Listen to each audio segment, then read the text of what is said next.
Que nós vamos fazer uma declaração de fé agora. Amém? Diga, o Espírito do Senhor Jeová está sobre mim, porque o Senhor me ungiu para pregar boas novas aos mansos e enviou-me a restaurar os contritos de coração e proclamar liberdade aos cativos e abertura de prisão aos presos.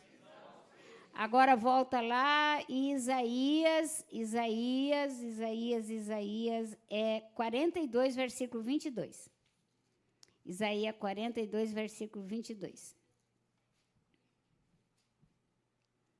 Está escrito assim, vamos repetir. Mas este povo roubado, saqueado, todos estão enlaçados em cavernas, escondidos nas casas dos cárceres. São postos por presa, e ninguém há quem os livre por despojos. E diga, e ninguém diz restitui. Agora abra sua Bíblia lá em Isaías 9. Vamos lá, já vou te dar o versículo.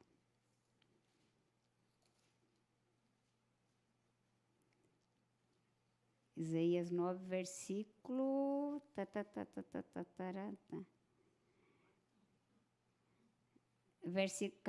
Isaías 9, 10. Diz assim. Os ladrilhos cairão, mas com cantaria... Isaías 9, versículo 10. Eu estou com uma outra tradução. Perdão, não é Isaías, é Provérbios 9, 10. Perdão, Provérbios 9, 10. Diz assim, o temor do Senhor é o princípio da sabedoria e a ciência do santo, a prudência.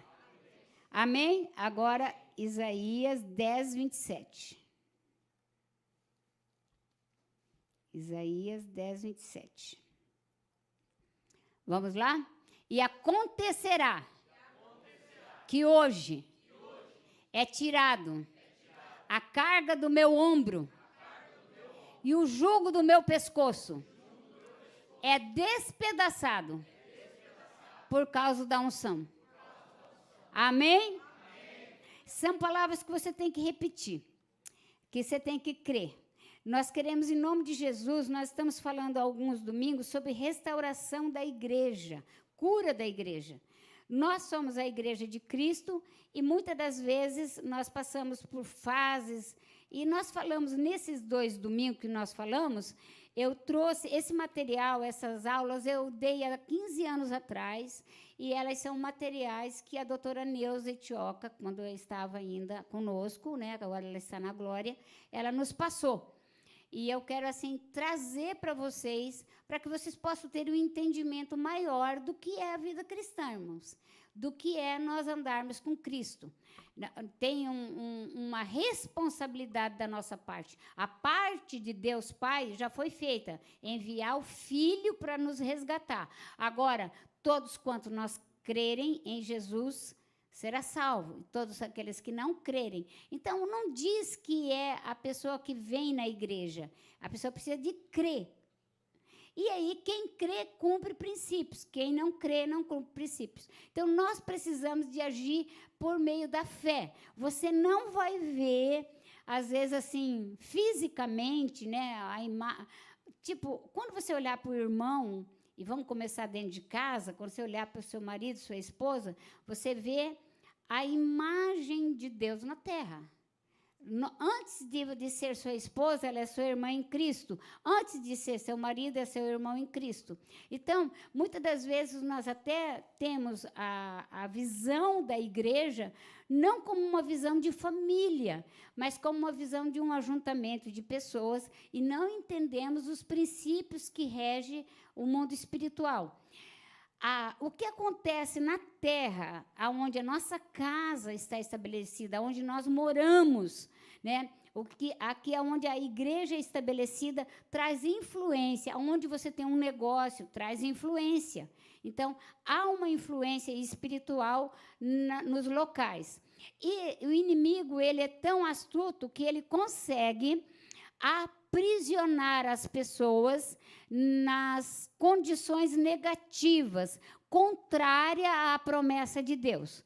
Deus tem uma promessa de vitória para cada um. Satanás trabalha contra essa promessa, porque ele sabe que Deus não mente e Deus não se arrepende. Deus não errou o endereço, Deus não chamou porque nós tínhamos olhos azuis, porque nós éramos uma Gisele Bündchen, ou porque nós éramos Brad Pitt, ou sei lá o que nós éramos.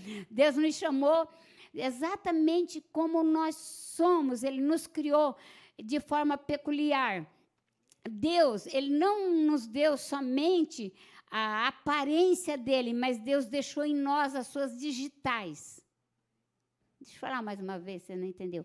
Deus deixou em nós suas digitais. Por isso nós somos formados do barro, né? Eu acho bem interessante quando você vai na escola bíblica e as crianças pegam as massinhas, né? Aquelas massinhas de apertar assim, e elas apertam e fazem um homem, ou se a gente pedir, faz sua família, eles vão fazer o pai, a mãe, os filhos, todos ali em volta, e todos eles fazem a mesma coisa, mas quando se fala de família, todos eles fazem a mesma coisa na massinha. E é exatamente isso. Deus pegou o barro, a massinha, e fez a gente como família de Deus, família dele. Aí temos aqui uma variação de gostos, né? Alguns gostam de branco, outros gostam de preto, outros gostam de verde. Uma variação de famílias que foram educados, né? Criados. Alguns passaram dificuldades, outros passaram menos. Alguns têm dificuldade até hoje, outros têm menos. Alguns enfrentam diariamente, né? As dificuldades, apesar da idade, né, tem dentro deles um registro do que acontece. E quando nós falamos de igreja, as pessoas vêm para a igreja com todos esses registros. E aí ela se junta com outras pessoas que também têm. E aí, o que a gente exige do colega, do irmão? Uma perfeição. Mas Deus, ele é perfeito. Em nós, ele age com perfeição em nós. Deus age com perfeição. Mas nós ainda não alcançamos a perfeição. Nós ainda não alcançamos. Então, o que acontece? Nós ainda estamos no processo de transformação. E esse processo, ele é dolorido, porque nós estamos junto com pessoas que Deus, então, trouxe, né, você para estar digamos, com determinadas pessoas, e essas pessoas, então, às vezes, vão chegar lá, né? Você já viu como que a criança monta a massinha? Ela monta a massinha, ela não gosta do braço, ela quebra o braço e faz de novo. Ela não gosta da perna, ela quebra a perna e faz de novo. Não gosta da cabeça, quebra e faz de novo. E assim Deus é conosco. Lá em Ezequiel, Jeremias 18, né? Jeremias 18 diz que Deus pega o barro, né?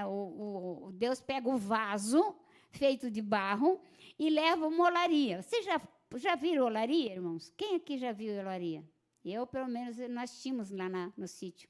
Né? Então, o pai fazia aquele monte de tijolo. Daí ia para o forno. Olha só, faz tijolo, põe você no forno, você queima. Aí, quando queimava demais, partia. Aí, o que o pai fazia? Jogava de novo lá dentro, jogava mais um pouco de água, e daí tinha os cavalos que puxavam aquela roda assim, amassava tudo o barro de novo, fazia o tijolo de novo. E é por aí que Deus faz com você. Só que você pode decidir, né, ser mais maleável, não dá tanta trinca, não dá tanto vazamento. E daí Deus vai quebrar menos. Quanto mais endurecido, rachados, trincados nós somos, mais nós teremos o agir de Deus na medida do processo da transformação. A Bíblia diz no livro de Amós que Deus mesmo faz a ferida e Ele mesmo cura. E se você analisar nesse contexto, dentro de um contexto clínico, você sabe que uma ferida, para ser curada, ela é aberta, lavada, tipo, sei, como que eu poderia dizer? Ela é Amós, livro de Amós, está lá. É raspada, sim, ela é esterilizada, né, raspada, dentro de um contexto clínico. Então, a ferida está lá fechada, então ela é aberta. Você procura esse texto de Amós para mim, por gentileza. Ela é aberta, aquela ferida, aí ela é limpa, né, esterilizada, e daí ela entra no processo de fechar. Então, quando essa ferida é fechada, ela tem que ser fechada limpa. Ela não pode ser fechada com sujeira dentro. E mesma coisa assim, Deus conosco. Deus, né, Amós 9, versículo 11, tomarei a levantar a tenda de Davi, que caiu. Deixa eu ler daqui que é mais fácil, né? Que caiu. Taparei as suas aberturas e tornarei a levantar as suas ruínas e edificarei como nos dias de antiguidade. E você pode mudar a tradução, por favor? Eu não sou muito amiga dessa tradução. Naquele dia levantarei a tenda caída de Davi, consertarei as suas brechas, reedificarei as suas ruínas e reerguerei como nos dias antigos. Aqui Deus está falando dessas brechas, são feridas, né? Mas tem um texto, eu não sei se é Amós, você procura aí, que fala que Deus é que abre a ferida e fecha, talvez sejam as traduções, né? Então, é necessário que você entenda que Deus não vai fechar o ciclo da sua vida se você não esteja disposto a ser transformado e limpo. Então, esses dias, às vezes as pessoas... vamos lá ver. Né? Venha, voltemos para o Senhor, Ele nos pedaçou, nos trará cura. Ele nos feriu, mas enfaixará as nossas feridas. Eu acho que é por aí. Temos que voltar ao Senhor. Nós, como igreja, precisamos voltar. Ele abre as feridas da nossa alma, das nossas debilidades na terra. Precisamos confiar nele, precisamos estar voltados para ele. Então, outro dia, eu falei que as pessoas acostumam em viver num padrão de vida.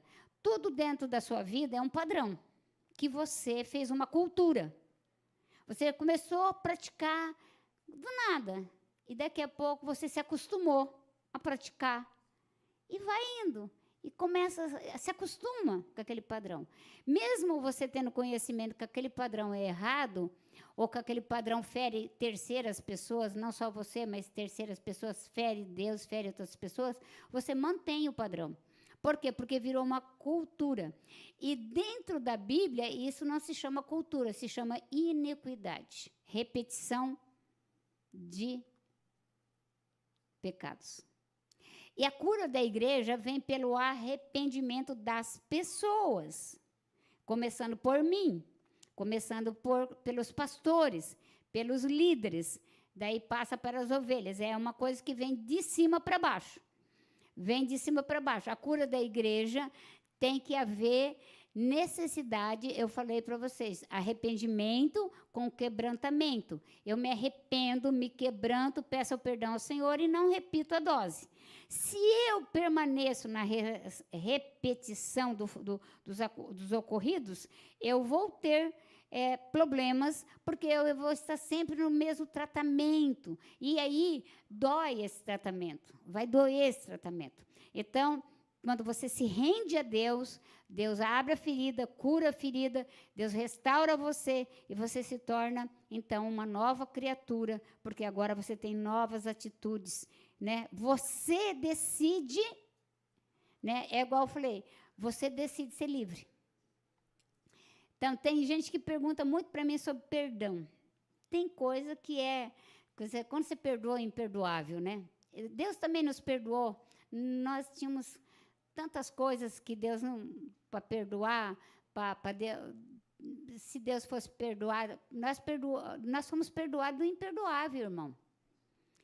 Né? Então, nós estendemos o perdão, só não vamos estender, talvez a confiança agora vai ter que ser conquistada, mas o perdão tem que ser estendido. Por quê? Porque você merece ser livre. Você não precisa andar com aquela pessoa nas costas. Você merece ser livre. Então, você merece viver bem. Então, você não vai andar com ela nas costas, certo? E eu queria, então, dando continuidade nesse assunto de cura da igreja, né, no Novo Testamento, tem várias listas de pecados que Deus chama a igreja coletivamente para se arrepender. Então, nós temos o nosso arrependimento pessoal, e eu quero pedir, por gentileza, se alguém puder fazer uma intercessão aqui atrás para mim, irmãos, né? Eu quero pedir, lá né, estiver na intercessão, eu quero pedir como se poderia dizer, nós temos um arrependimento pessoal, eu e Deus, eu e o Senhor, me quebrando diante do Senhor, lembro-me, peço para que o Espírito Santo me lembre daquilo que eu fiz. E então me arrependo e peço perdão e volto a não fazer mais. Agora, coletivamente, um pecado coletivo. Estou lá na minha família, irmãos, a minha família de sangue, ela foi uma família idólatra. Foi uma família idólatra. Minha família, então, veio da Alemanha, da Itália. Então, não tem como, irmãos, não ter idolatria por causa da cultura das nações, né? Então, o que eu tenho que fazer? Vou lá brigar, vou lá falar para os meus irmãos, um monte de coisa? Não, eu vou dobrar os meus joelhos e eu vou orar, porque o pecado agora se tornou coletivo. Então, agora eu estou dentro de um contexto coletivo. Aí, então, o pecado coletivo da família, eu preciso... euzinho, você que tem a sua família, é você que tem que estar na brecha. É você que tem que orar, é você que tem que pedir perdão. Eu quero que Deus desça aí do céu e venha resolver aqui. Deus já desceu através de Jesus Cristo, não vai descer mais. Tá? Não vai descer mais. Jesus já fez tudo o que você precisa, tudo o que você necessita para viver na terra, Jesus fez. Agora é você com você. E aí tem gente que fala para mim assim, essa semana uma pessoa perguntou para mim assim, a senhora não tem uma palavra profética? Irmão, 50% da profecia já está revelada. Você tem que ler a Bíblia de Gênesis e Apocalipse. Não é um texto que você gosta.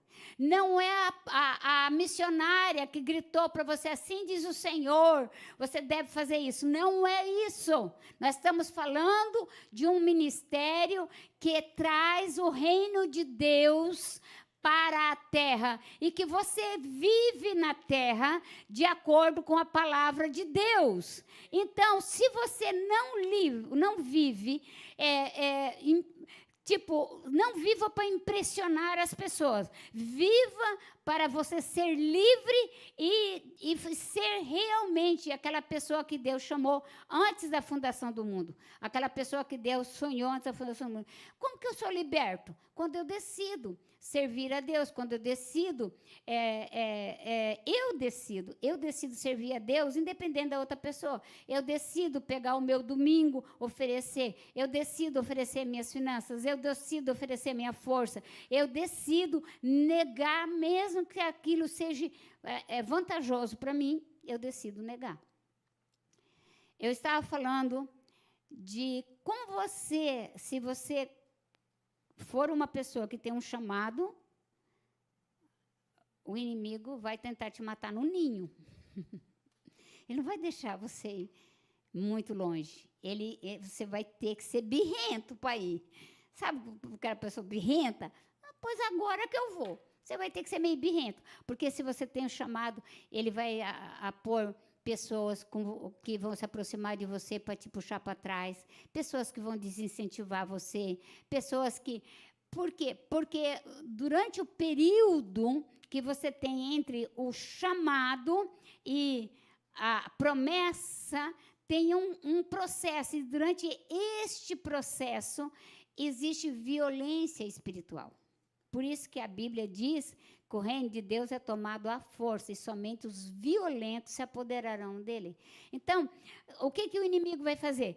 Vai desincentivar você, talvez. E aí, ele é estabelecido, eu vejo dessa maneira, né? Eu congregava na ABA, e congrego ainda a ABA, né? Nós temos aliança com eles, a ABA Brasil. Nós tivemos recentemente aqui o Taborda, que esteve ajudando juntamente com os jovens, mas eu ouvia muita coisa ruim para me desincentivar. Porque eles são maçom. Porque eles são ricos demais. Porque eles compraram aquele imóvel. Imagina, a tal igreja tem 100 anos, paga aluguel, os caras têm 25 anos e comprou imóvel. Não, está roubando. Que lá tem golpe do governo, tem propina, e tem isso, e tem aquilo, né? E a gente ouvia as pessoas falando, é evidente que nunca chegaram para mim falar, porque a pessoa não teria essa coragem, mas, né, falaria essas coisas. E assim, muitas pessoas se afastaram do seu chamado, hoje se desviaram, estão fora do padrão de Deus, estão, às vezes, perderam suas famílias, perderam suas empresas, porque não permaneceram entre o chamado e o cumprimento da promessa. E isso nós precisamos de pensar como igreja, que a cura da igreja vai estar dentro desse processo, chamado, cumprimento da promessa. E nós só vamos parar de ter luta quando nós partirmos da terra. Porque neste mundo, segundo Jesus, segundo a palavra dele, teremos aflição, mas teremos que ter bom ânimo, porque Jesus venceu. Jesus é nosso Salvador, Redentor, supridor, amigo verdadeiro, é o nosso único que pagou preço por nós. Irmãos, nós não merecíamos. Jesus veio e pagou. Jesus se esvaziou da sua glória. Jesus não morreu na cruz com nenhuma característica de Deus, senão não cumpriria-se a justiça. Se Jesus morresse na cruz com alguma característica de Deus, não como homem, não se cumpriria a justiça. A justiça foi cumprida porque Jesus se fez homem inteiramente, passou por todas as dores, todas as humilhações, todas as aflições. Então, Jesus, a justiça de Deus, Deus Pai ficou satisfeito com a justiça que Jesus praticou na terra como homem e disse: o homem pode ser resgatado. Então, através de Cristo Jesus, homem, o Filho de Deus, o Filho do homem na terra, ele veio. Por isso que nós nascemos na terra e nascemos de mulher. Então, temos dois valores que o diabo não tem. Primeiro, o diabo não nasceu na terra. Segundo, ele não nasceu de mulher. Então, o diabo não tem esse padrão para entrar na terra. Nós é que deixamos ele entrar na terra, porque agora a terra é nossa e nós precisamos expulsá-lo. Expulsar da nossa família, da nossa igreja, do nosso ministério, das nossas finanças. E é um combate diário, até a vinda de Jesus. Então, entendendo que nós, como igreja, precisamos de cura, precisamos de restauração, nós vamos aqui para frente um pouquinho, porque hoje nós vamos ter um tempo de oração, certo? Então, os frutos, igrejas que são implantadas através de divisão, né? O pastor, né, era pastor vamos dar um exemplo, às vezes era pastor aqui, não concordava, mas nunca falou que não concordava. Nunca trouxe uma proposta melhor, porque eu aceito boas ideias. Aí, agora é lógico, eu não vou ferir princípios, tá, irmãos? Boas ideias que não ferem princípios, tudo bem. Mas ideias que vêm para ferir princípios, ferir a palavra, você não precisa nem falar comigo, você vai perder seu tempo e vai fazer eu perder o meu. Então, essa pessoa sai daqui, ou sai da igreja A, B ou C, e monta outra igreja. Ela montou mas é porque ela tem um chamado. Mas o chamado dela não é para dividir, porque a Bíblia diz, Jesus falou, quem não ajunta, espalha. E Jesus veio para, se você ler João 17, Jesus quer que nós, independente das placas de ministério, por isso eu não fale de ninguém de outros ministérios, porque todos eles, um dia nós estaremos no céu, né? Ou estaremos, pelo menos, diante do trono branco, nós vamos se ver, né? Do trono de Deus, e ali nós vamos ser questionados pelo que falamos. Então, ali, igrejas que foram feitas por divisão, rebelião, julgamentos, amargura, pessoas amarguradas, que daí saem e fazem suas doutrinas, cheias de heresias, ciúmes, né? Exemplos de igreja que tem um padrão, irmãos, completamente. Outro dia tinha uma pessoa falando para mim, que a pessoa diz que Deus está morto. Tá, irmão, o Deus dele está morto, o meu é que está vivo. Entendeu? Sabe, irmãos, para que a pessoa ficar questionando, brigando, escutando papo, conversa furada? Se a pessoa diz que o Deus dela está morto, o meu está vivo. O seu está vivo, irmãos? Então, amém. Eu vou ficar... A Bíblia, Paulo fala que nós não devemos entrar em discussão vãs, de conversa boba, assim, sabe? De ficar... porque eu estou 100% certo. Quem é 100% certo é Jesus, irmãos. Jesus está 100% certo, tá? Então, se existem esses padrões, nós precisamos, então, de avaliar, né? Se nós vamos congregar, estar debaixo dessa autoridade ou não. Pecados diversos, como usar o dinheiro indevidamente, trapacear na lei. Você já viu aquelas pessoas que não pagam os impostos? Né, dar um golpe de seguro. Já viram essas? Elas não têm autoridade, não têm exemplo para ser líder. Pode ter cargo, mas no mundo espiritual não funciona. E aí é que está o grande problema, porque quem funciona no mundo espiritual vai ser apedrejado. Vai ser apedrejado. Vai falar mal. Por quê? Porque o diabo vai querer se levantar contra aquele que anda na verdade, irmão. Você acha que é fácil você recusar, assim, 50 milhões de ienes? Ô, irmão, a gente com 20 fazer um forfé aqui nesse lugar. A pessoa chega e oferece 50 milhões, assim, só para você receber o dízimo e orar para ele ser abençoado no tráfico de drogas. Pode um negócio desse? Para não pegar nenhum dos seus bichinhos? Então, irmãos, a gente tem que ter discernimento espiritual, que essas coisas fáceis, elas também vão fáceis, que você precisa se manter na palavra. A palavra te respalda, Deus tem que te respaldar. E se você acha que o diabo pode te dar 50 milhões, imagina Deus, que é dono do ouro e da prata. Né? Imagina Deus, irmãos, que é dono do ouro e da prata. Entendeu? Eu já tive proposta assim, ó, se você quiser, eu trago aí 300 jovens para você na sua igreja, só que tem um negocinho por trás. Eu falei, não, tá bom que tem mesmo. Sabe, se o que vinha de Deus, tá bom, sabe? Que é melhor você ter pouco com Deus que ter muito com Satanás. Porque Satanás, ele dá com uma mão e tira com as duas. Satanás não brinca no ministério de matar, roubar e destruir. Quem brinca somos nós. Nós achamos que ele não vai fazer.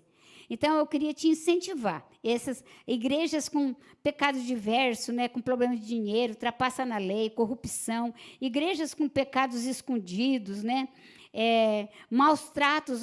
Tem um pecado que é sério, que é quando as ovelhas maltratam os pastores. Né? Está sempre falando do pastor que maltrata as ovelhas, mas tem ovelha que maltrata o pastor também, irmãos. Né? Então, temos que avaliar, pedir perdão. Se tem algum pastor maltratando, inclusive eu, se eu maltratei você por algum motivo, uma frieza do meu coração, um desamor da minha parte, publicamente eu quero te pedir perdão.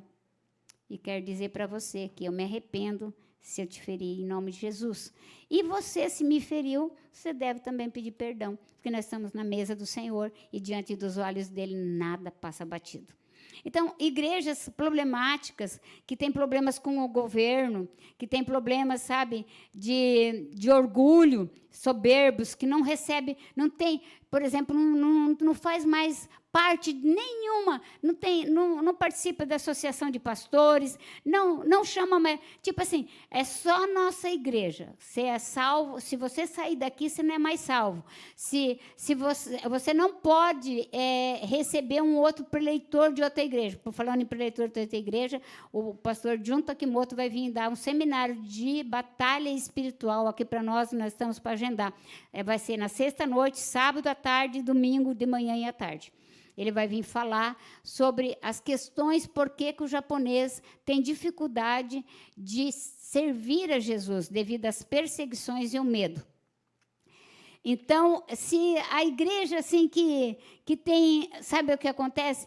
Que tem espírito de manipulação, que manipula. Quando as pessoas falam de Jezabel, eles pensam que Jezabel é aquela mocinha bonita, simpática, que vem, né, parecendo a secretária do capeta. Não, irmão, secretária do capeta, diabetes, que dança lá no Ministério de Dança do Inferno, diabetes, né? Satanás trabalha na manipulação de forma discreta. Ela não é uma forma aberta, pelo menos atualmente. Mesmo na época de Jezabel, que era uma mulher física, por que Jezabel se manifestou? Porque Acabe era um rei judeu e casou com uma mulher ímpia, em julgo desigual. E esta mulher, então, controlava ele, porque era um espírito que operava, né? O pai dela servia a Baal, então ela foi criada na cultura do pai. Então, o que acontece? Acabe era um homem permissivo. Ele permitia ferir as leis de Deus. Uma coisa, irmãos, é você aceitar uma sugestão. Outra coisa é você aceitar ir contra a Bíblia. Entendeu? Aí você tem que falar não. E pode ser eu, pode ser qualquer pessoa na Terra, você não pode aceitar, né, concordar, pelo menos, concordar, e você não pode simplesmente engolir aquilo e pronto, acabou. Não. Se é contra a Bíblia, ponto final.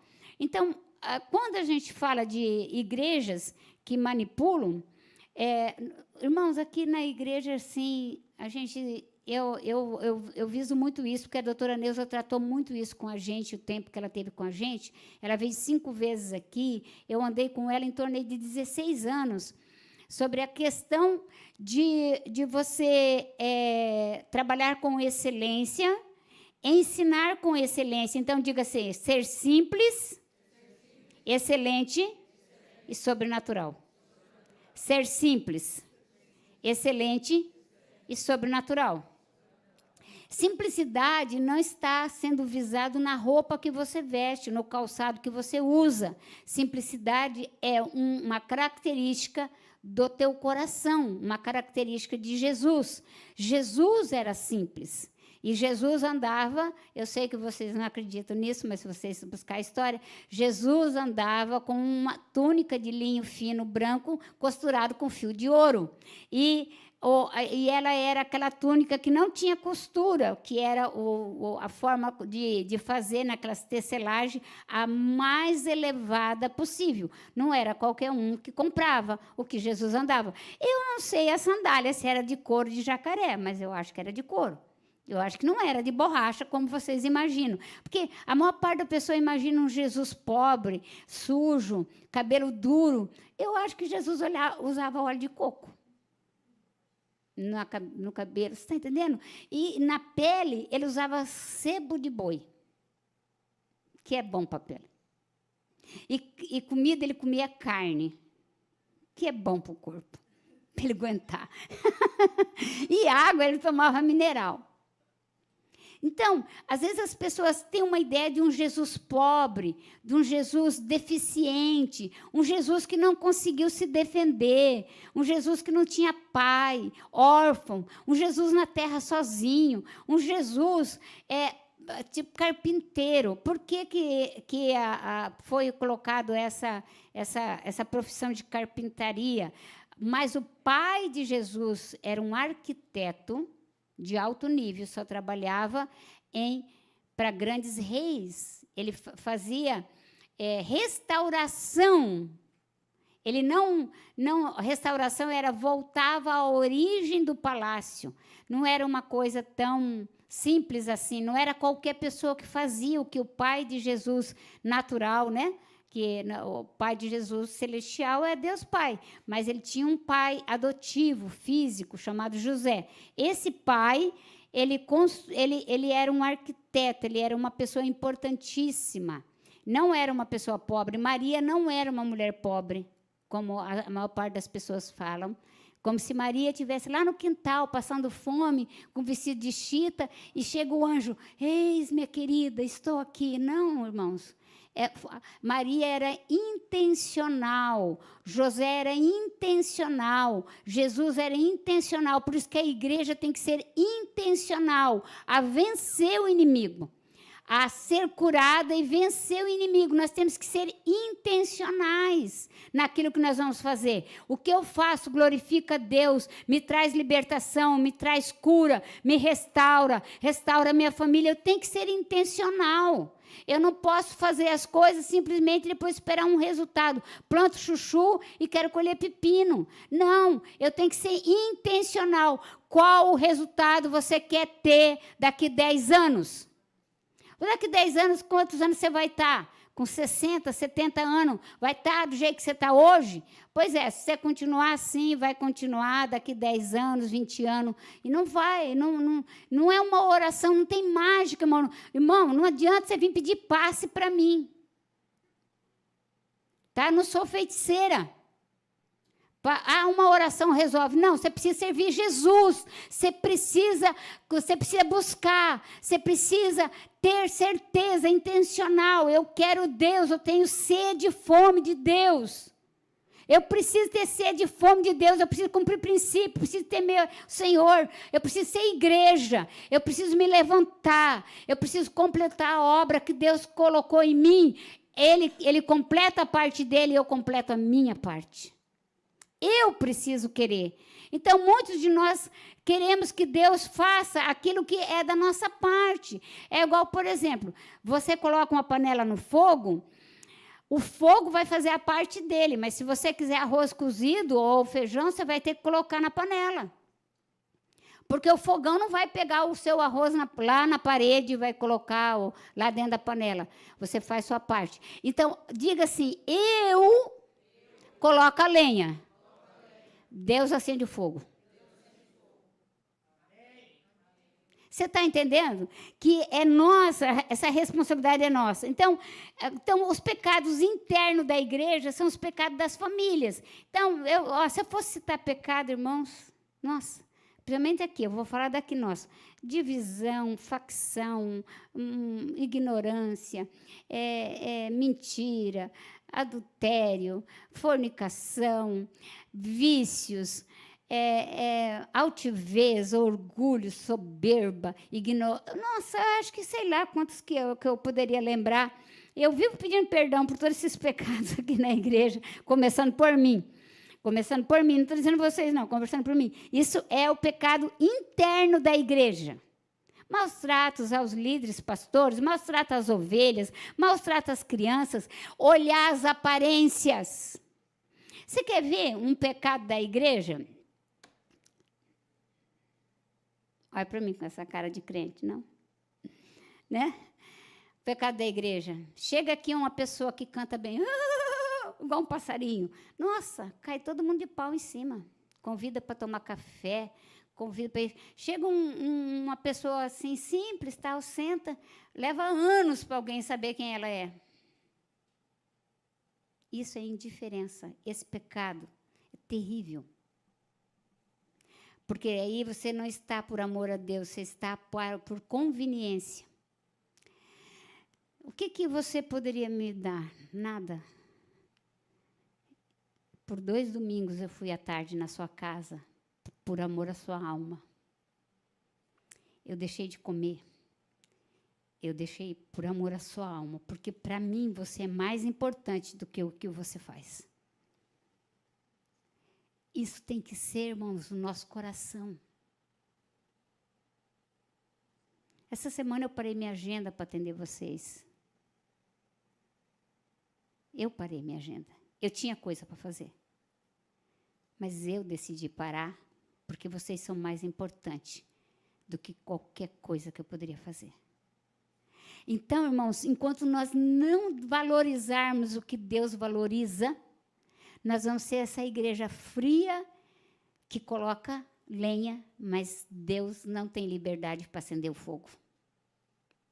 Ele tem lenha, mas não tem liberdade para acender fogo.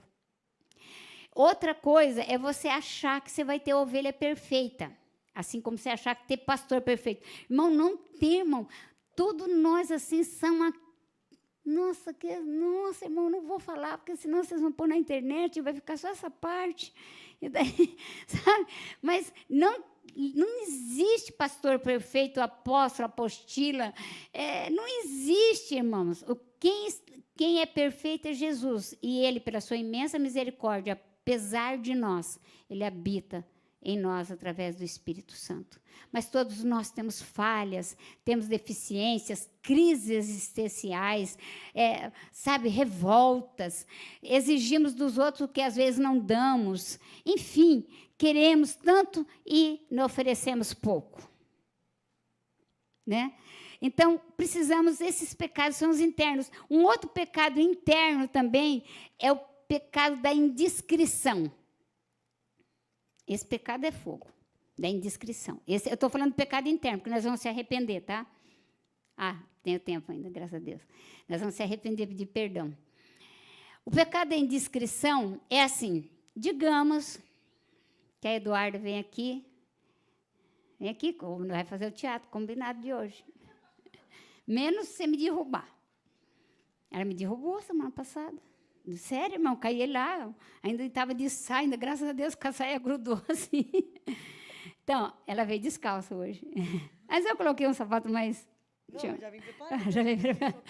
Então, a Eduarda, vamos supor que a Eduarda está dando uma volta descalço. Por aí, dá uma voltinha. Do começo dessa volta agora. Deu a voltinha. Isso, está dando uma voltinha descalço.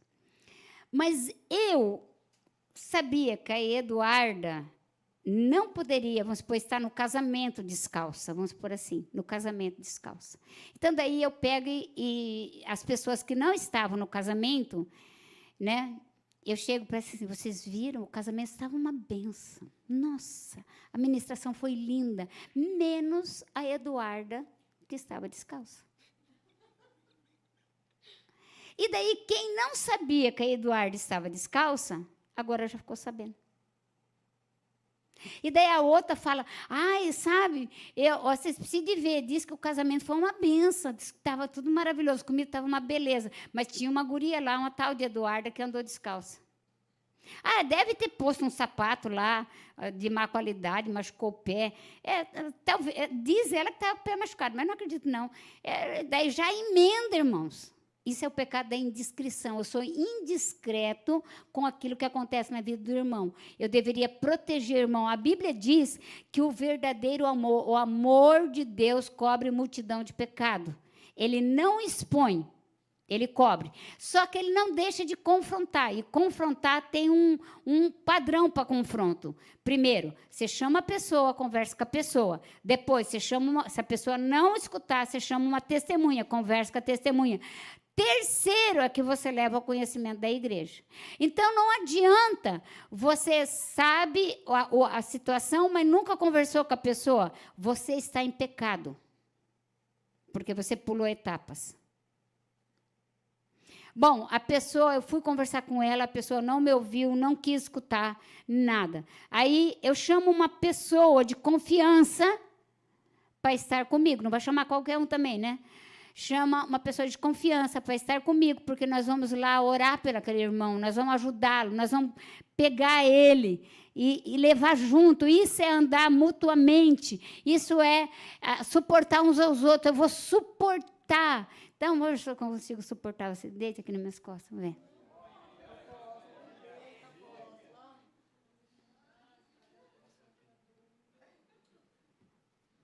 68 anos de experiência de praia. Parou?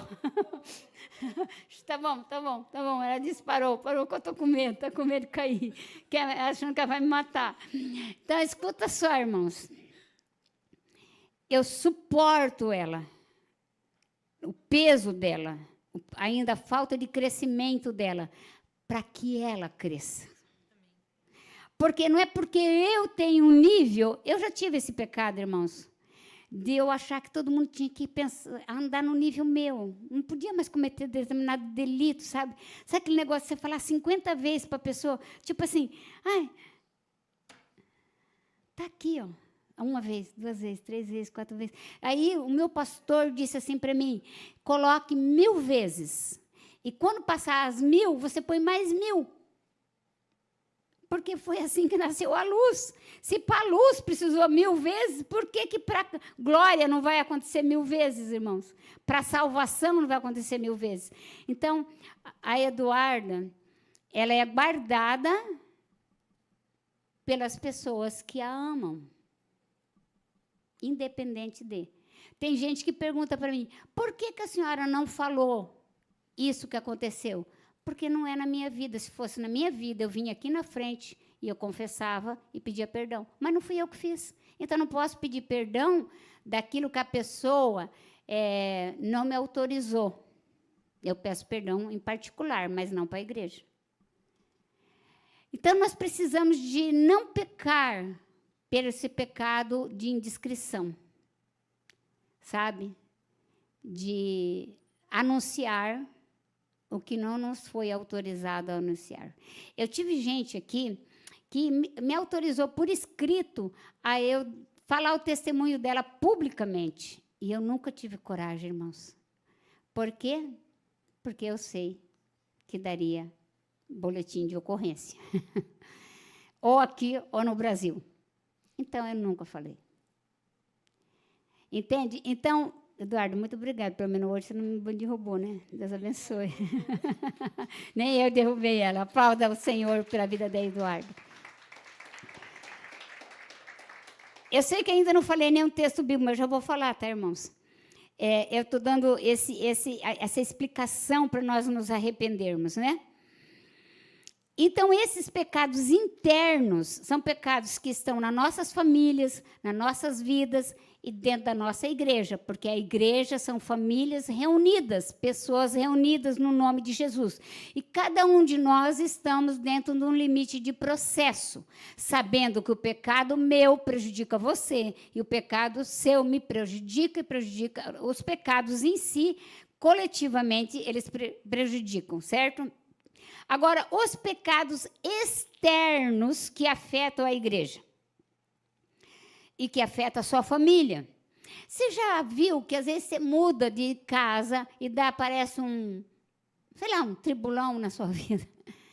Parece que estava tudo tão calmo naquele lugar que você estava, e você muda de casa e você tem uma guerra. Começa uma guerra. Começa briga, começa enfermidades, começa perdas financeiras, começa um monte de coisa. Essa é a espiritualidade do local. Então, é bom conhecer um pouquinho da história do local, ou do bairro, da casa, quem foram os proprietários, se eles já morreram, como que eles morreram. Por isso que o japonês não compra uma casa que alguém morre dentro. Está entendendo? E nós, queridos, né? Nós crentes sabemos que há poder no nome de Jesus, que nós podemos comprar essa casa, redimir essa casa. Mas daí você não pode dar brecha, porque o dia que você dá brecha, você vai sofrer as consequências. Casas que você comprou de leilão, que a família teve que largar a casa, sair da casa, você está entendendo? De repente, lá, o pai adoeceu, a mãe adoeceu, não pôde mais pagar a prestação, aquela casa foi para o leilão, e você, oportunista em negócios, vai lá e compra a casa. E nem hora se pode comprar. E aí, aquela família, às vezes, foi destruída. Às vezes, a mãe se separou, lá, e uma coisa, outra. Então, essas coisas baratas demais, né, coisas de leilão, você tem que analisar o que aconteceu dentro, porque às vezes você nunca soube a história, você nunca perguntou, você nunca pediu perdão e você está sofrendo as consequências disso. Mesma coisa a igreja. Eu conversei com a filha do proprietário, né, quando ela veio assinar a escritura, quando ela veio nos visitar, eu conversei com ela os acontecimentos daqui. Uma das coisas que teve muito aqui foi roubo. O pai dela comprava o material, colocava ali, ele tinha comprado material para 8 banheiros e foi tudo roubado. Então, nós temos que orar sobre isso. Nós já temos orado aqui, pedido perdão, expulsado o espírito de roubo. E aí, o espírito de roubo, irmãos, ele rouba a unção, ele rouba financeiramente, ele rouba pessoas, né? Então, nós temos que orar para que essas influências não afetem a nossa igreja. Amém? Então, problemas na cidade, por exemplo, o que acontece na cidade que você mora? O que acontece no bairro que você mora? Na rua que você mora? Qual é o perfil das pessoas que moram na sua rua? Ah, todos são espíritas, ou todos são budistas, ou todos são muçulmanos, ou todos são maçons, ou todos são do Illuminati, ou todos são da Rosa Cruz, ou todos são isso. Você tem que saber quais são. Quantas pessoas tem cristã na sua rua? Só você? Se preocupe. Se preocupe com isso. Você precisa começar a orar. Você precisa começar a buscar, andar na rua, andar no prédio. Quando eu morava em Minacute, eu subia e descia as escadas, porque eu morava em prédio, orando nas portas por salvação. Conhecer os pecados internos dos locais que levantamos, levantar um histórico, verificar os fundadores daquele bairro, como que foi fundado aquele bairro, como que foi fundada aquela cidade. Por exemplo, nós sabemos que o estado de Chigaquém, especialmente ali, Omihatimã, tinha uma família muito rica que tinha um centro não, irmão, não é centro que fala, né? É um templo, nossa, irmão, eu já estou falando centro, um templo lá em Osaka, e ele gostava tanto de Omihatimã que ele pagou, quando ele morreu, a mãe dele pagou, trouxe todo aquele templo de lá do filho e trouxe para Omihatimã, porque aquele homem foi morto. E ele queria muito morar em Omihatimã, coordenar Omihatimã como um homem político que era.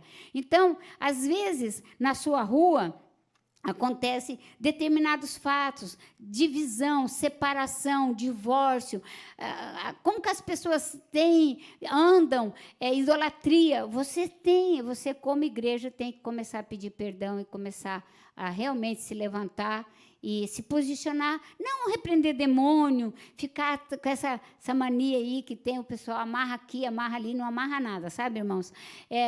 Peça perdão só. Fala, Senhor, eu peço perdão, me identifico com esses pecados. Peço perdão. Peço que o Senhor visite esse bairro com arrependimento, salvação, com cura nas famílias, cura nas finanças. E vai orando. Deus vai te dando a direção certa. Com certeza o Senhor vai te dar a direção certa. Identificar também, corporativamente, né?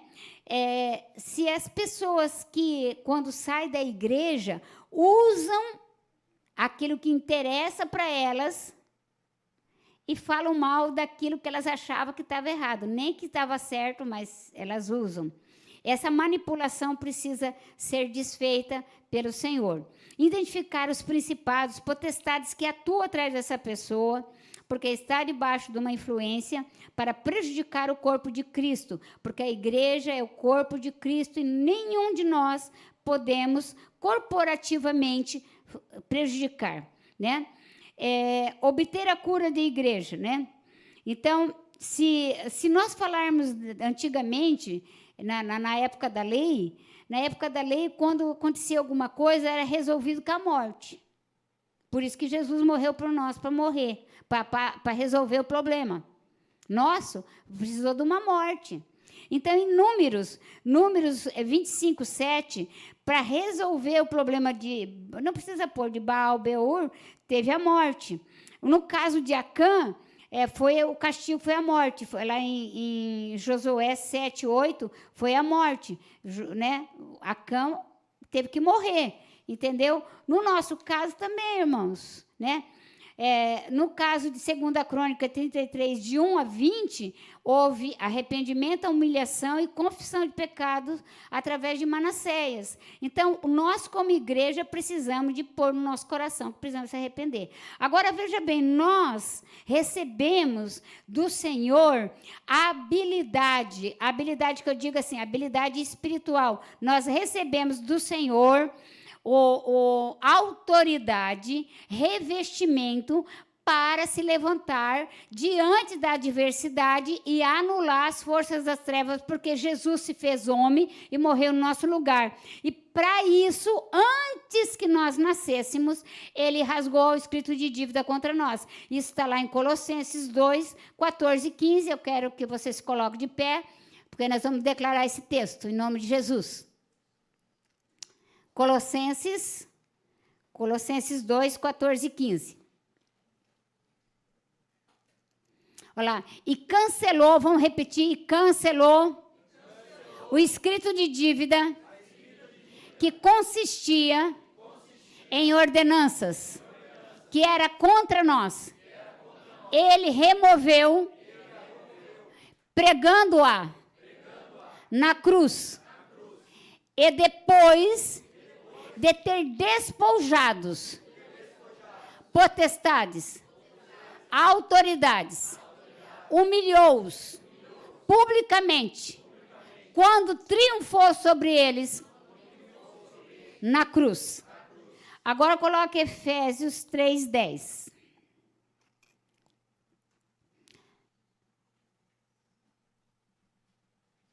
Diz assim: a intenção dessa graça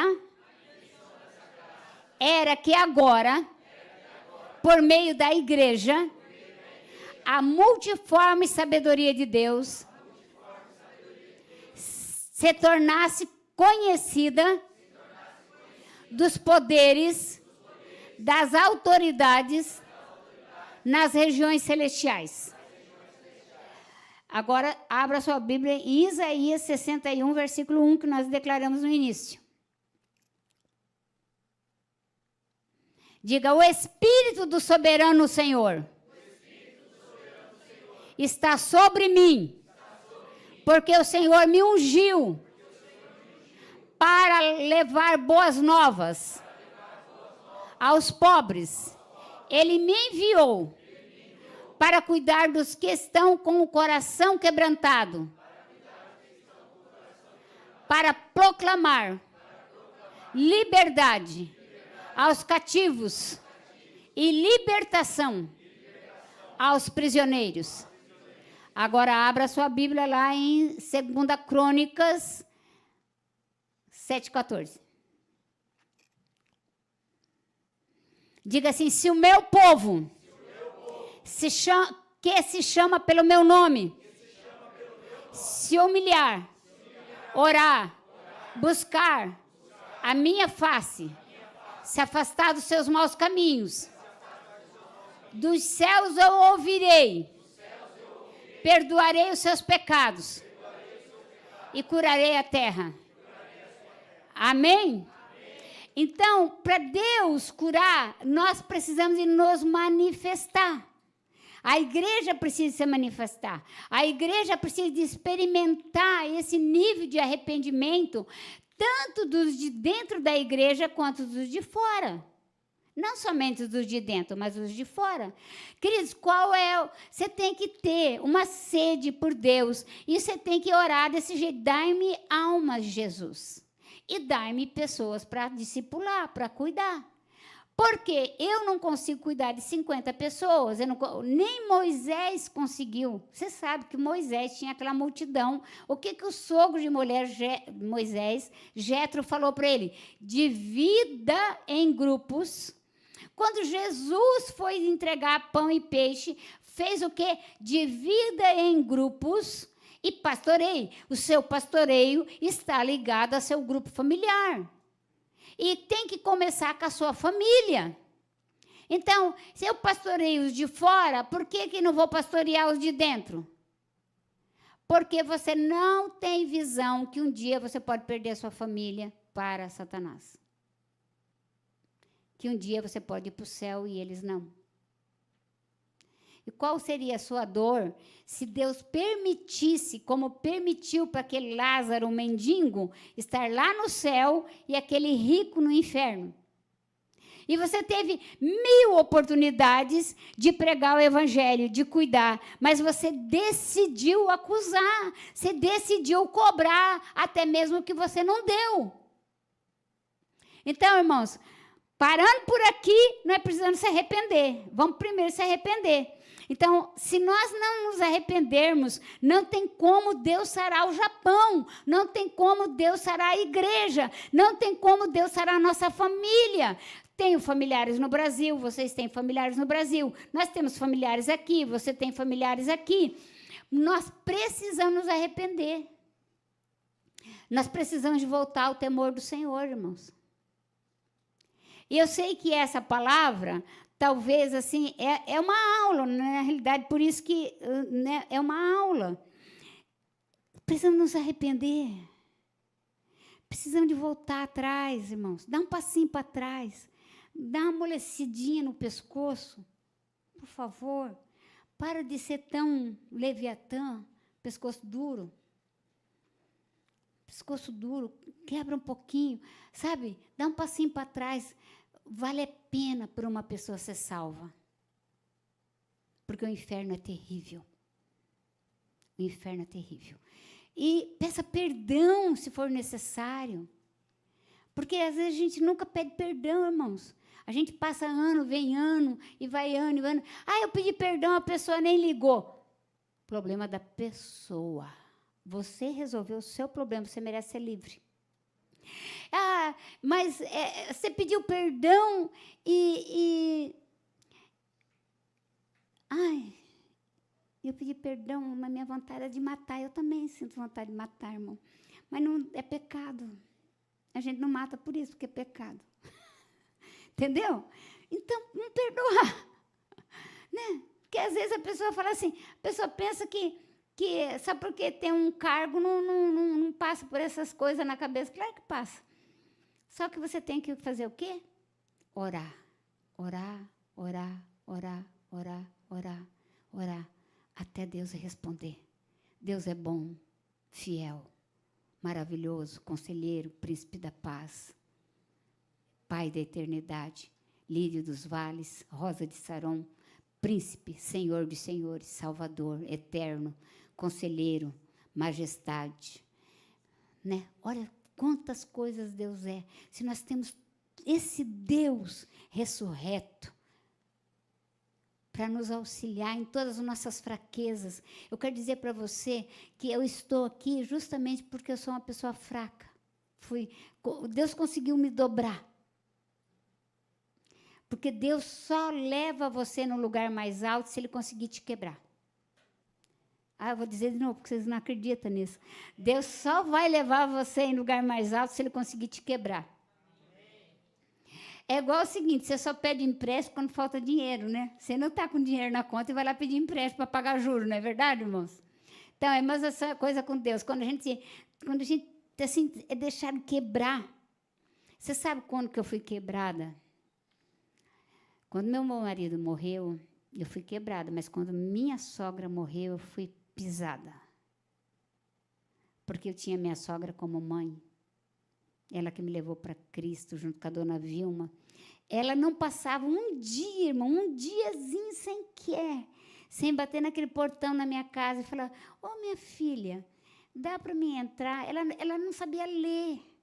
Eu quero falar um versículo bíblico para você. Ela não sabia ler, irmão, ela tinha de cor. Se nós praticássemos 1% do que nós temos de Bíblia, 1% daquilo que nós somos ensinados, nossa história seria outra. Nossa história seria outra na Terra. a terra a terra não estaria gemendo. O Japão geme esperando nós, irmãos, para que se manifeste os filhos de Deus na terra. Quantos jovens nas drogas? Quem jejua por esses jovens? Quantos jovens, meninas bonitas, grávidas, tendo filhos fora do casamento? Quem ora por essas meninas? Quantas crianças passando por abusos? Quem ora por essas crianças? Quantas famílias abandonadas, pais, homens velhos, mulheres velhas? Quem ora por eles? Quem clama? Quem está na brecha? Quem clama por essas pessoas? E daí você me diz, irmão, que você tem qualquer oportunidadezinha, você está cuidando da sua vida, correndo para lá e para cá. Porque você tem que desfrutar da vida. Irmãos, nós não temos que desfrutar de nada, nós temos que agradecer pelo que nós já temos. Tudo bem, você quer desfrutar, é uma escolha. Mas eu penso todos os dias, Senhor, se eu pudesse, se o Senhor quiser fazer alguma coisa na terra, lembra de mim. Usa-me a mim. Se o Senhor conseguiu me quebrar no tempo que eu era orgulhosa, agora eu estou mais facinha. Agora estou mais facinha. E, às vezes, irmãos, tem luta que você vai passar, porque no tempo que você estava na bonança, você não agradeceu. Você não serviu a Deus. Você aproveitou, foi para lá e foi para cá. E daí Deus te coloca. Deus não te coloca, perdão. Deus não te coloca em prova nenhuma, tá, irmãos? Deus não te coloca em tentação, como eu já vi, teve gente que pregou aqui, da igreja mesmo, que Deus coloca em tentação. Eu não sei que Bíblia que ele leu, porque Deus não tenta ninguém. Porque se Deus tentasse, nós estávamos na roça. Né? Deus diz que nós devemos fugir da tentação. Para que ele vai colocar alguma coisa para nós fugir? Agora, o diabo, ele colocou na terra, e ele falou para você enfrentar. Resistir ao diabo, e ele fugirá de vós. Agora, a tentação é problema teu, se você quer encarar. Fuja da tentação. Meu irmão, se a menina de minissaia está passando lá na rua 13, não sei o quê, passa pela rua 1, para que você vai lá na rua 13, meu irmão? Arrumar encrenca. Não é verdade? Agora, o diabo não. O diabo, Deus fala assim, resistir ao diabo e ele vai fugir de você. Ele não tem autoridade contra você. Em Lucas, se não me engano, é 11:19, diz assim, que se Satanás for expulso pelo dedo de Deus, verdadeiramente é chegado o reino de Deus. Olha, acertei. Você sabe quantos anos faz que eu ouvi esse versículo? 30 anos atrás. Pelo pastor que já morreu, o doutor Mauro Cirulo. Se eu expulso demônios por Beelzebu, porque quem os filhos de vocês os expulsa? Porque se eles mesmos serão juízes sobre vocês. É outro que eu quero ainda. Se Satanás é expulso pelo dedo de Deus, verdadeiramente é chegado o reino de Deus nessa casa. Eu não sei se é Lucas 11:19, né? Se eu expulso demônios por Beelzebub, isso aqui é Jesus falando quando eles falaram que, né, ou é a tradução, tá, irmãos? Vejam a tradução, outra tradução. Ou, que quando o povo chegou para Jesus, falou, ó, ele está expulsando demônio por Beelzebub, por demônios. Ele falou, se eu expulsasse por demônios, o reino não chegaria. O reino vai chegar porque eu expulso pelo dedo de Deus. Então, né? Isso é muito importante nós entendermos, que nós somos chamados para expulsar os demônios. Pode achar o versículo, ver lá? Mas se é pelo dedo de Deus que eu expulso demônios, então chegou a vocês o reino de Deus. Esse daí que eu queria, irmão. Obrigada. Né? Mas se é pelo dedo de Deus que eu expulso, então, quando você chega lá na sua casa, levanta o dedo, irmão. Pega seu dedinho, faz assim, levanta todo mundo com o dedinho. Dedinho levantado. Satanás, você não vai ter mais parte na minha família, nas minhas filhas, nos meus filhos, naquilo que o Senhor me deu, aonde leva meu sobrenome, você não faz mais parte. Eu te expulso pelo dedo de Deus. Sai da minha vida, da minha casa, no nome de Jesus. Amém? Amém. É isso aí, irmãos. Pode aplaudir o Senhor? Agora nós vamos ficar em pé, porque nós vamos ter um tempo de arrependimento. Eu quero que você busque no seu coração, no seu espírito, aquilo que você lembra ainda. Irmãos, como eu falei na semana passada, pessoas que se prostituem por dinheiro é uma coisa muito séria, irmãos. Você faz um contrato com a Rainha dos Céus. E não pense você que a Rainha dos Céus vai só falar, eu tenho Jesus. Ah, tá, bonitinha. Você vai ver o que você vai levar. Aí você vai ter que se coçar. Não estou falando de salvação, estou falando de vida liberta na terra. Porque a salvação é pela fé em Jesus Cristo, Filho de Deus. Mas libertação é processo de obediência aos mandamentos. E se você é distraído ao ponto de não se aliançar com os mandamentos, com a igreja, não busca, não frequenta, não participa, não anda, não busca conhecer o Senhor. A Bíblia diz assim, conheça a Deus e prossiga a conhecê-lo. Em Tiago diz, chegai-vos a Deus e Ele chegará até vós. Limpai os vossos corações pecadores. Lá em Jeremias diz assim, o coração do homem é enganoso, terrivelmente corrupto, porque nós trabalhamos por prazer. Se traz prazer é de Deus, se não traz prazer não é de Deus. Não é verdade. Muitas das coisas que nós vamos servir a Deus nos dói, precisa de renúncia, precisa de dedicação, precisa de empenho, precisa de disciplina. Dói andar com os irmãos, dói, irmãos. Dói você ter família. Você acha que não dói você ter família? Você engolir sapo, abacaxi, pepino. Oh, meu Deus, dói. Engolir cobra, jacaré, para ter família. Porque tem gente que acha que vai casar, né? Para os irmãos que querem casar, que a belezinha lá vai ficar assim, abanando vocês com uma pina. Só se for pôr veneno na ponta da pina. Não vai ser assim, meu irmão. Se você quer casar, você vai ter que se coçar a trabalhar para que o relacionamento dê certo. Renunciar. E outra coisa, abre bem os seus lábios e os seus ouvidos enquanto está solteiro e depois que casou, feche-os, por favor, porque senão não vai dar certo. Você vai ter que ir diante de Deus. Então, você tem que conhecer a cadeia de autoridade. Quem é que trata com o marido? Jesus. E é o cabeça. Quem que trata com a mulher? O marido convertido, porque o sem ser convertido tinha que ser o policial.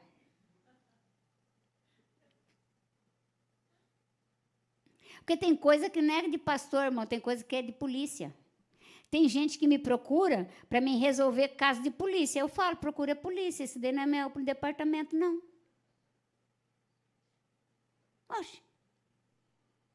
Se é salvação, cura emocional, se é coisa assim. Mas se é crime, irmão, crime é a polícia que resolve. Então, irmãos, nós precisamos de voltar ao verdadeiro evangelho, a sair desse evangelho sabe, esse evangelho que todo mundo está te perseguindo, de liderança tóxica, ovelhas neuróticas. Não vão sair disso, irmão. Nós temos ovelhas curadas, pastores transformados. Nós temos que começar a profetizar, mesmo que você não vê nada, sabe? Mesmo que você não vê nada, mesmo que você vê que o ovelho ou a ovelha está com problema, mas fala, não, eu declaro que essa ovelha está transformada em nome de Jesus. Mesmo que o seu pastor, seu líder, não é, você fala assim, mas eu como ovelha, eu oro pelo meu pastor, eu abençoo ele, vai ser transformado, ele vai cuidar bem das pessoas, ele vai amar as pessoas, ele vai representar Jesus na terra. E aí você começa a ter exatamente o que você fala. Então, nós vamos orar agora. Eu quero que você volte para dentro de você. Você é o seu pior inimigo. Sabe quem é seu inimigo? Você. Você se sabota, você se cobra, você faz um monte de coisa contra você e você pensa que é os outros. Então, hoje você vai se perdoar por se sabotar, por não deixar Deus trabalhar, por não deixar, não entregar. Eu mesmo já tive muito disso, às vezes assim, de manhã entrega um negócio, de meio-dia fala assim, hoje está demorando demais, dá aqui de volta que eu vou ver se eu vou resolver esse caso. A gente acaba fazendo assim, a gente é humano, mas eu tenho aprendido muito. Eu me lembro que uma vez, quando Deus falou de entrega para mim, eu falei, ai, Senhor, já entreguei minhas filhas, né, que eu achava o mais difícil, né? Daí o Senhor falou assim, então entrega seu apartamento, seu carro. Eu falei, ai, Senhor, oh, meu Deus, que luta, que aflição. Aí, com muito custo, conversei com a minha filha sobre a entrega do apartamento para vender, para doar para uma instituição, né? Você precisa... Você veio sem nada na terra, você só precisa voltar com Jesus. O resto passa. Irmão, se você tiver subir, no último dia, você subir com Jesus, você é um vitorioso. Sucesso é ser salvo. Isso é sucesso. Então, vamos orar e pedir perdão? Senhor, nós queremos... Quer pegar água aqui? Está com tosse, tadinho. Aqui, ó. Irmãs. Baixou a glicemia? Como uma bala. Come um doce aí agora, imediatamente. Oramos por você, coma doce. Pai, em nome de Jesus, nós queremos nos prostrar ante a Tua presença. Declaramos, Pai, que como igreja, a Sua palavra diz que é pela igreja que a multiforme sabedoria do Senhor seria conhecida na terra, de principados e potestades. E nós não sabemos qual foram os espíritos que foram destinados, que vieram para essa cidade, que vieram para Xigaquém, mas nós declaramos, Senhor, como igreja, que nós não concordamos com as artimanhas, nós quebramos todas as artimanhas, todas as armações como apóstolos e profetas, contra as famílias, contra os filhos, contra os casamentos, contra as finanças, contra o chamado, contra o ministério, todo tipo de tristeza, de amargura, de dureza, nós quebramos essa seta maligna em nome de Jesus Cristo de Nazaré, em nome de Jesus, e nós declaramos agora que o Senhor, Pai, é poderoso para desfazer em nome de Jesus Cristo de Nazaré toda obra maligna. Ordenamos, solte agora, tira tuas mãos sujas de cima dessa família, tira tuas mãos sujas de cima desses jovens, tira tuas mãos sujas dessas pessoas que o Senhor chamou. Não foi você que chamou, Satanás, foi o Senhor que chamou em nome de Jesus. E declaro que o jugo é quebrado, declaro em nome de Cristo Jesus que a obra maligna de bruxaria, feitiçaria, em nome de Jesus Cristo de Nazaré, é quebrada, é rompida, é anulada, é cancelada, é rompida agora. Nós quebramos os laços da impiedade, nós quebramos os laços da amargura, nós quebramos os laços da traição, nós quebramos os laços em nome de Jesus, em nome de Jesus Cristo de Nazaré, em nome de Jesus Cristo de Nazaré.